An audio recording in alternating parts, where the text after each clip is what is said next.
여러분, 전쟁 리스크가 끝났다는 뉴스가 나왔는데 시장은 이상하게도 완전히 안심하지 못하고 있습니다. 보통 전쟁 리스크가 줄어들면 유가는 내려가고 달러는 약해지고 주식시장은 강하게 올라가는 그림이 나와야 합니다. 그런데 지금 시장은 그렇게 단순하게 움직이지 않고 있습니다. 유가는 내려갔습니다. 맞습니다.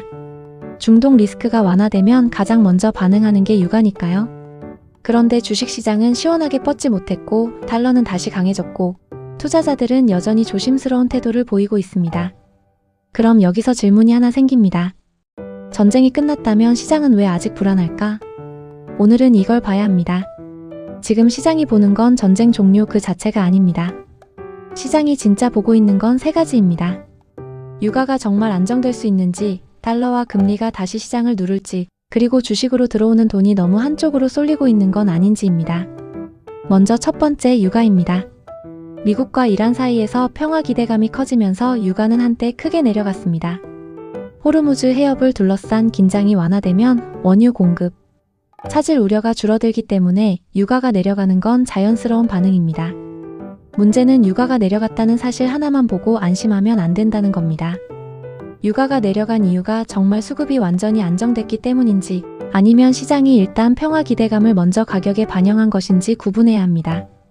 이게 왜 중요하냐면 유가는 단순히 기름값 문제가 아닙니다. 유가가 오르면 물류비가 오르고 항공유 가격이 오르고 기업 비용이 오르고 결국 물가 압력으로 연결됩니다. 그러면 중앙은행은 금리를 쉽게 내리기 어려워집니다. 반대로 유가가 안정되면 물가 부담이 줄고 금리 인하 기대도 살아날 수 있습니다. 그러니까 지금 시장은 유가가 내려간 걸 좋아하면서도 동시에 이렇게 묻고 있는 겁니다. 이 유가 하락이 진짜 오래 갈 수 있나? 두 번째는 달러와 금리입니다. 전쟁 리스크가 완화되면 보통 안전자산 선호가 줄어들면서 달러가 약해질 수 있습니다.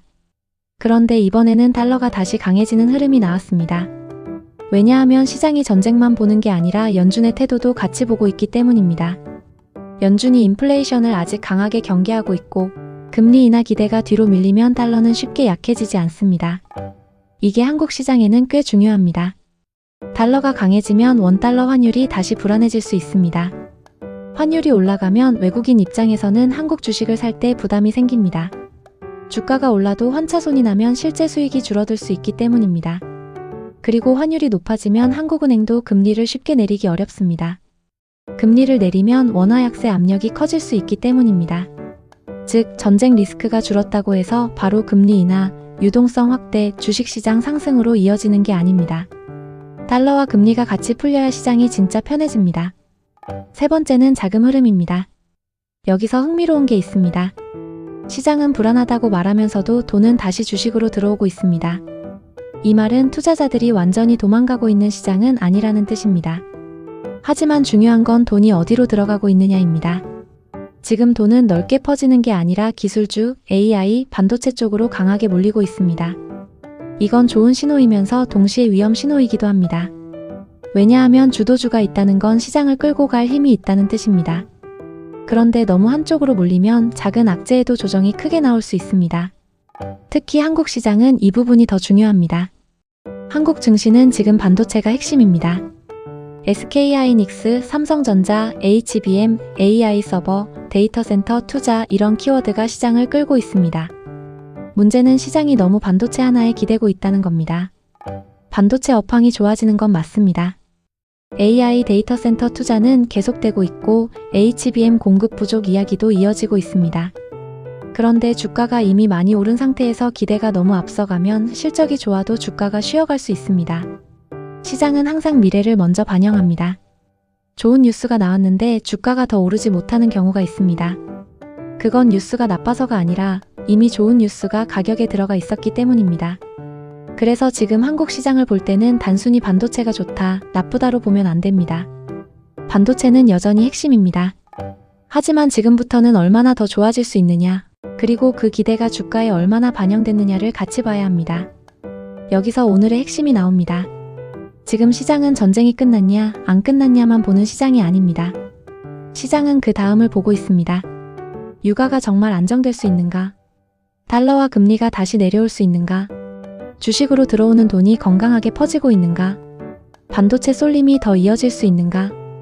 이 네 가지가 지금 시장의 방향을 결정합니다. 그럼 개인 투자자는 어떻게 해야 할까요? 첫 번째, 유가를 봐야 합니다. 유가가 안정되면 항공, 해운, 화학, 소비재 같은 업종에는 부담이 줄어듭니다. 반대로 유가가 다시 튀면 인플레이션 우려가 살아나고 시장 전체가 다시 흔들릴 수 있습니다. 두 번째, 달러를 봐야 합니다. 달러가 강하면 한국 시장에는 부담입니다. 특히 환율이 다시 올라가면 외국인 수급이 약해질 수 있습니다. 반대로 달러가 약해지고 원화가 안정되면 한국 시장에는 숨통이 트일 수 있습니다. 세 번째, 반도체 수급을 봐야 합니다. 반도체가 계속 올라갈 수는 있습니다. 하지만 올라갈수록 변동성도 커집니다. 그래서 지금은 한 번에 따라붙기보다는 조정이 나올 때마다 나눠서 보는 전략이 더 현실적입니다. 네 번째, 현금을 완전히 없애면 안 됩니다. 장이 좋아 보일수록 현금이 필요합니다. 왜냐하면 좋은 시장에서도 조정은 나오기 때문입니다. 특히 지금처럼 지정학, 유가, 달러, 금리, 반도체가 동시에 움직이는 장에서는 현금이 있어야 기회가 왔을 때 움직일 수 있습니다. 결론적으로 지금 시장은 도망가야 할 시장은 아닙니다. 그렇다고 무조건 따라붙어야 할 시장도 아닙니다. 전쟁 리스크가 줄어든 건 분명 긍정적입니다. 유가가 내려간 것도 긍정적입니다. 글로벌 자금이 다시 주식으로 들어오는 것도 긍정적입니다. 하지만 달러와 금리가 아직 완전히 풀리지 않았고 반도체 쏠림은 점점 강해지고 있습니다. 그래서 지금은 방향성보다 변동성을 먼저 봐야 합니다. 오늘 시장을 한 문장으로 정리하면 이겁니다. 전쟁은 끝나는 방향으로 가고 있지만 시장의 불안은 아직 끝나지 않았습니다.